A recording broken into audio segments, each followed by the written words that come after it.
This week's chapter of Jujutsu Kaisen has finally come out, and Sukuna just cannot escape the fraud allegations, and honestly, by the end of this chapter, I can kind of see why people are kind of getting on him, since he's been talking a big talk, but he has not really been delivering the past couple chapters. But that's also very scary, because it kind of seems like he's going to kind of get the upper hand coming soon into the fight, but at this point, we just don't know. Before we hop right into the chapter though, don't forget to like, comment, and subscribe if you enjoy anything you see here today, as I make many different videos very similar to this one. Thank you. So the chapter starts off this week with us already getting that adaptation that Sukuna had in the previous chapter. So he's adapting and he's still kind of on his road to trying to nullify Limitless for Gojo. We see them fighting, and it seems at this point that Gojo is kind of relying on his blue technique, the lapse, to kind of take on Sukuna right now, and we see him do some really cool stuff where he has these sort of lapse orbs just kind of floating around, and he's using them to fight off Sukuna kind of from a range. So that's pretty cool. I don't think we've seen him necessarily do anything on that level with that many of the lapse little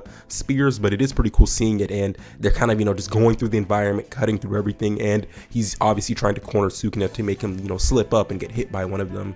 Gojo then switches from long range, kind of fighting with the lapse orbs, to going close up against Sukuna, and he tries to get a hit in, and we see that Sukuna says, or the people watching the fight say, that Sukuna has gotten his third spin, so there's only going to be one more spin left before he's completely adapted to the Limitless technique now. We honestly get to a very interesting point in the chapter where Yuji asks a question I feel like a lot of people are kind of wondering right now, and we actually still don't get the answer to in the chapter, which is, what exactly is the adaptation process for Maharaga? And he wonders, is it time related or is it sort of hit related? So he wonders, does he get hit by an attack, time passes, and then he kind of adapts to it? Or does he get hit, he gets hit, and then he's fully adapted kind of at the end? So he's not sure exactly which one it is. Does it take time for him to kind of build up the adaptation? Or does he kind of just get the adaptation from repeatedly being experienced with that phenomena that he's trying to adapt to in a sort of case? And he asks this and nobody kind of knows the answer, and Kashimo just says, we just really don't know. He's basically saying we just don't know at this point, and he honestly just seems amped up. It kind of seems like he wants Gojo to lose just so he can hop in and do whatever he can do, and I don't know, Kashimo just seems so confident that he can take down Sukuna. I kind of want to see him take on Sukuna maybe at some point in the fight, or do something, since they can't really have him introduced as someone that wants to take him down and he never gets to do anything in the series. So I feel like whatever technique he has or whatever he does probably does have a good chance at taking down Sukuna, just in how confident the dude is. He's almost as confident as Gojo that he's able to take down Sukuna. So I do want to see what technique he has or how he's going to manifest a potential win against Sukuna if they were to fight, but we'll probably get that later on. We jump back into Sukuna and Gojo's fight, and Gojo does something very interesting. He kind of comes up with a plan to where he's going to make Sukuna get very comfortable with the fact that he's using blue, and then he's going to actually use his curse technique reversal red. So he says this, he's kind of comfortable. He thinks that I'm only going to be using blue, and this is when he fires off a red, and we see that the wheel is kind of trying to adapt to it. It's turning black, and we see Sukuna has still gotten hit by it. We do see that he takes damage, as Gojo says, "Ch," and then we do see Sukuna took damage, and he uses amplification to actually bypass some of the damage that he otherwise would have taken, more so from the attack. Sukuna then even states that his amplification can really help him get through the neutral Limitless, so just like, I guess, normal punches of Gojo, and they don't really do as much, but he really can't use amplification to just stop a complete red or blue from Gojo. So it really just shows just how much Gojo has really been wearing down Sukuna in this fight, and Sukuna knows it himself. He's like, yeah, his normal punches I can kind of handle, but his cursed output or his techniques right now are just really a lot, even to the point where my amplification can't really neutralize them. Of course, everybody doesn't really understand what's going on. They're like, whoa, like he misread it. He didn't, see that Sukuna was going to use amplification right there. And we see them kind of freaking out, saying like he's going to adapt at this point. And it really isn't looking good for Gojo at this point in the chapter. But then obviously the tables are going to turn in just a couple seconds. Once again, we see Sukuna obviously just talking. He likes to talk a lot during this fight, and this is why people cannot let him escape the fraud allegations. He keeps talking, but he has not been delivering, so it just makes it look really bad on his part, especially since we know he's strong, but it's just the fact that he keeps speaking, he keeps kind of putting down Gojo, and then after he does that, he instantaneously takes an L. So it's just a continuous cycle with him during this fight, and I kind of do want to see him get on the front foot instead of being on the back right now, just to kind of do something and maybe escape the allegations. I think in the end, no matter what happens, he's still going to be seen as a fraud by the community, but it's funny though.